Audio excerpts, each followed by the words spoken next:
আবার সকল রাজনৈতিক দলকে এক জায়গায় বসিয়ে দিয়েছে। প্রিয় বাংলাদেশ, দেখে নাও, এখন আর কেউ অনলাইনে একজন আরেকজনকে কাদা ছড়াছড়ি করতেছে না, আর কেউ কাউকে টকশোতে গালিগালাজ করতেছে না। হাদি প্রস্তের সবাই এক হয়ে গেছে। আমি বেশি কথা বলবো না, সবার কথা একটাই মেসেজ দিচ্ছে, সেটা হচ্ছে এই ইন্টারিমের শতভাগ ব্যর্থতার কথা বারবার সবার কথাই উঠে আসতেছে। আমি শুধু একটা কথাই বলি, স্বরাষ্ট্র উপদেষ্টা, আপনি 50 লক্ষ টাকা পুরস্কার ঘোষণা করলেন আসামি ধরার জন্য।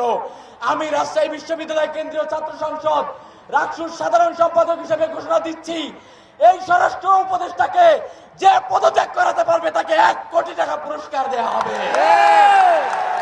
এবং সাথে সাথে আজকে এখানে যারা এসেছেন, দল মত মতাদর্শ নির্বিশেষে ভারতীয় আধিপত্যবাদ এবং আওয়ামী ফ্যাসিবাদের প্রশ্নে সবাইকে এক হয়ে এক ছাতার নিচে কাজ করার আহ্বান জানিয়ে আমি আমার বক্তব্য শেষ করছি।